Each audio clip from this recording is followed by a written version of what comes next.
One of the things that fails our country is the inability for young people to participate in political processes. And in the end, we find ourselves having the vague or fake kind of leadership we would be having. But regardless of the results of what the elections will entail, we have participated. We have made our voices heard. And most importantly, we have practiced our civic rights, isn't it? So in this engagement, we'd like to hear, how has been your voting experience? What have you picked on? What have you learned? What are those challenges? What triggers do you think can be averted to avoid violence? Because we don't want police to do that for us.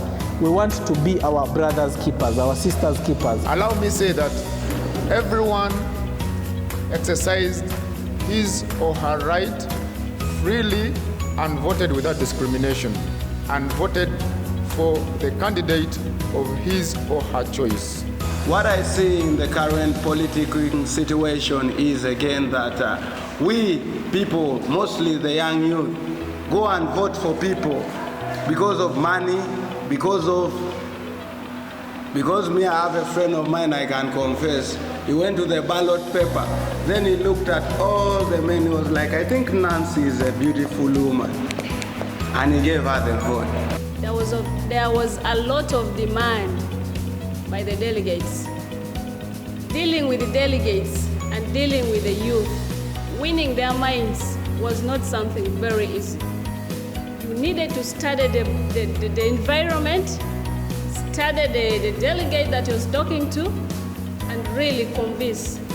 Some presiding officers were supporting some other people and the others were supporting different people. So in time of counting, if they could say invalid, someone would be like, no, it's not invalid, just because that person is supporting the other what?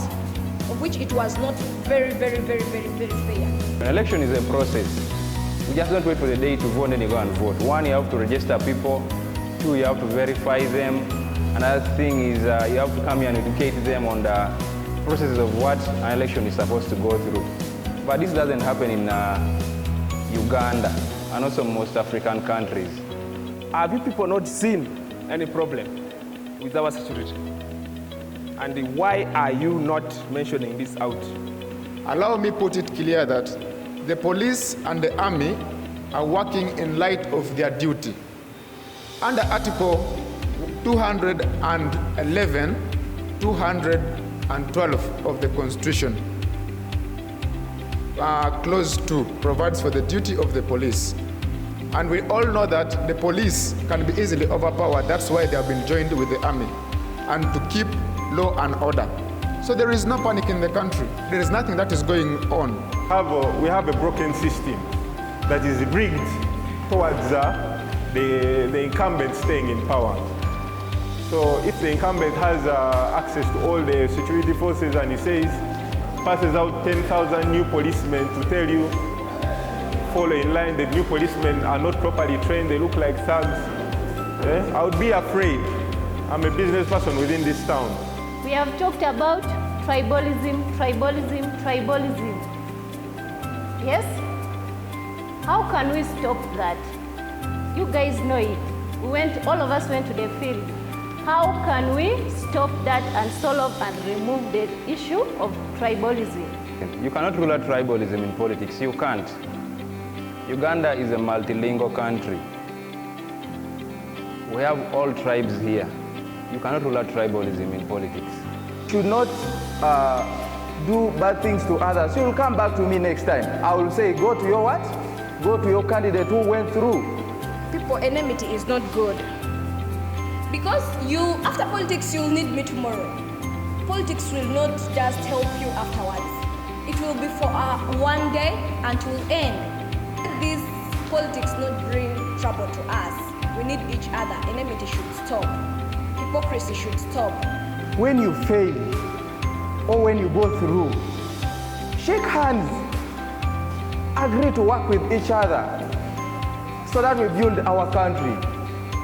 It's not all about you, but it's all about the community where you're serving.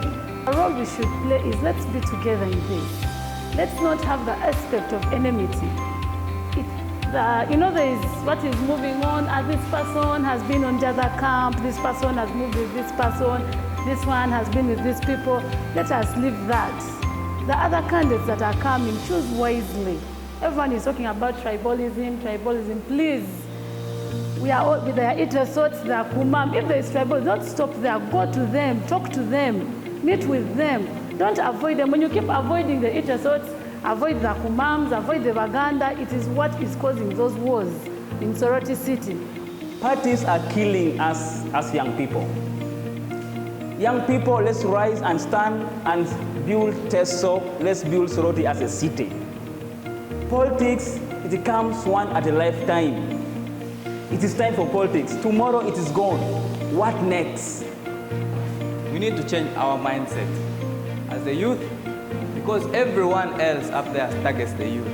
So, if your mindset is not changed, you will find out you'll end up going to the street to cause kavuyo. How do we change our mindset? How do we have to make sure that as the youth, even after politics and elections, we stay together? Let's engage in these activities. If it is poultry, if it is what, we do it our way, and you'll find that we are empowered, we have changed our mindset, and no one will come and give us 5,000 to make us fight each other, yet we need each other. Please, youth, it starts with us. Let's love each other. Let's spread love. For you who has gone through, I think you have the higher voice. Tell these people, our brothers, that we need love amidst us.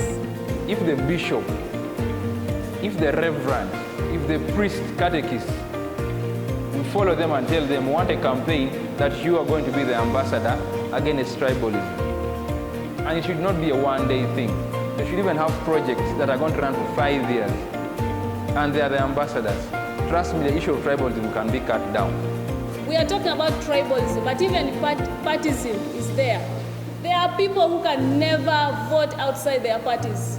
Let us look at the leaders. Leadership, good leader, qualities of a leader, manifest. There's no bad leader, but there is a bad voter. If somebody is a bad leader, how did he become a leader if he did not vote for them?